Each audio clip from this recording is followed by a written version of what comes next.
আজ হাজারো পরিবারগুলো শুধু স্ত্রী আর শাশুড়ি এদের মিল না থাকার কারণে ভেঙে যাচ্ছে।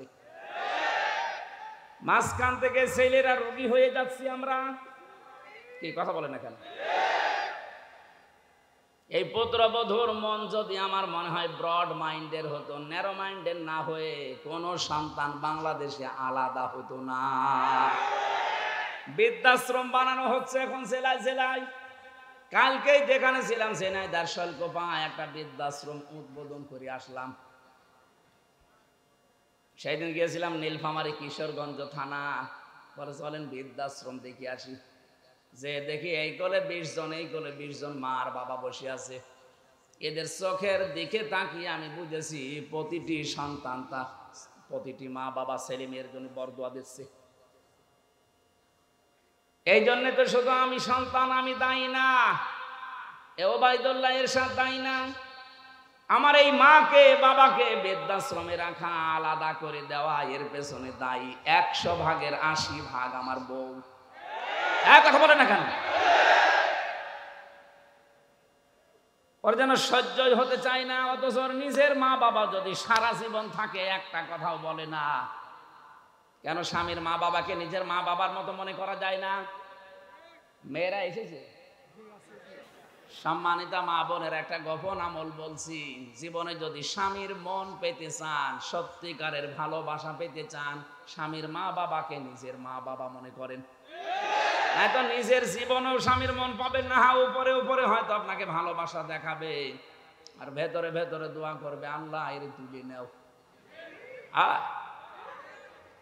কারণ এর কারণে আমার 25-30 বছর আমার পেছনে যারা শ্রম দিল, ওই মা বাবা পর্যন্ত এখন আমার কাছে নেই। নাকি ঢাকা শহরে এগুলো হয় না?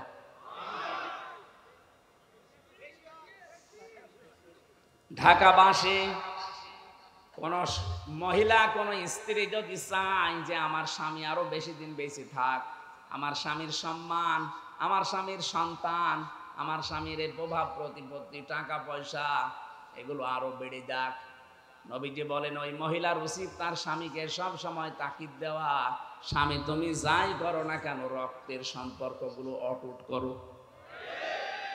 তুমি তোমার ভাইয়ের সাথে সম্পর্কটা ঠিক রাখো, তোমার বোনের সাথে সম্পর্ক ঠিক রাখো, মা বাবার সাথে সম্পর্ক ঠিক রাখো, তোমার চাচা চাচি ফুফা ফুফি এদের সাথে সম্পর্ক ঠিক রাখো। কারণ এদের সাথে সম্পর্ক রক্তের, কিসের? অথচ এদের সাথে আর সম্পর্ক খারাপ করার পেছনে দায়ী এই বউগুলো।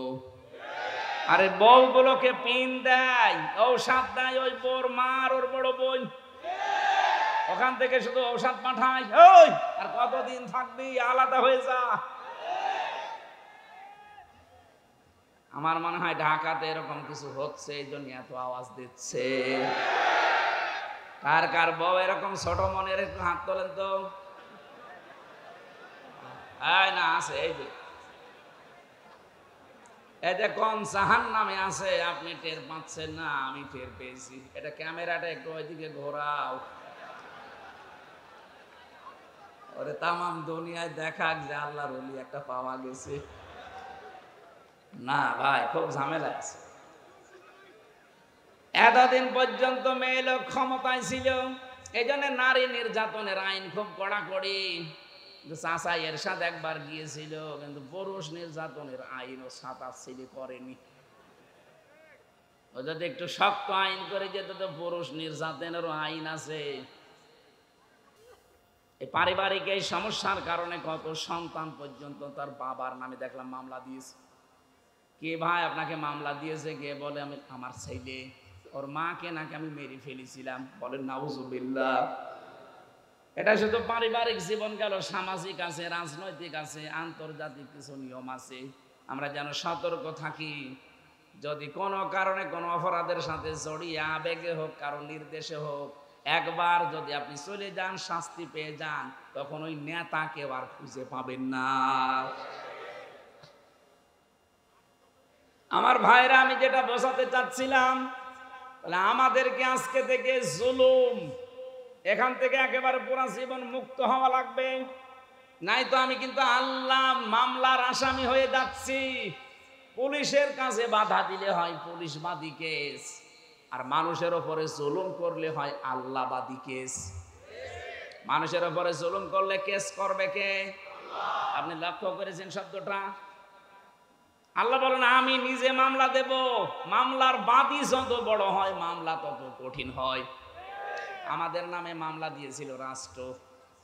যদি এরশাদ ভাই দিত সলিমদ্দিন, আমি 3 দিন আটকে রাখতে পারতো না। যত টাকা লাগে টাকা পয়সা দিয়ে বেরিয়ে চলে আসতাম, কারণ আমি আকিস গ্রুপে চাকরি করতাম। কয় টাকা লাগবে আপনি বলেন? এমন মানুষ মামলা দিয়েছে, টাকা না লাল দাগ দিয়েছে, যতবার তুলবেন মামলায় জামিন হবে না। এই জন্য মামলার বাদী যত বড় কেস তত কঠিন হয়। এখানে আল্লাহ পাক নিজে মামলার বাদী জালেমদের বিরুদ্ধে। সুতরাং এই 15.5 বছরে 1628টা চেয়ারে যারা ছিল এই দেশে প্রত্যেকেই আল্লাহর মামলার আসামি। কেউ ডাইরেক্ট, কেউ ইনডাইরেক্ট, এরা আল্লাহর মামলার আসামি। এদের কোনো মাপ নেই। আল্লাহু লা ইয়াহদিল কওমাজ জালিমিন। ইহদি মুজারে, বর্তমান ভবিষ্যৎ, প্রেজেন্ট ফিউচার। আল্লাহ বলেন জালেমদের আমি হেদায়েত দিচ্ছি না, দেবও না। এজন্য জালেমদের কপাল পুড়ে গেছে। দুনিয়াও আপনার শেষ, আখিরাত তো শেষ হয়ে গেছে।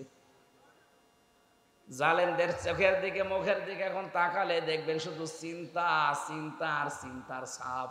আরে ভাই জেলে তো আলেমরাও ছিল, ওই তাদের মুখে দেখতাম হাসি। আর এখন আজকে কর্নেল ফারুক খানের দিকে তাকান, চেহারা দেখেই মনে হচ্ছে ওর সব শেষ হয়ে গেছে। কি হতাশার ছাপ চেহারার ভেতরে। কোরআনে কারিম আল্লাহ 1500 বছর আগে ওদের এই মুখের ছাপের কথা জানিয়েছে।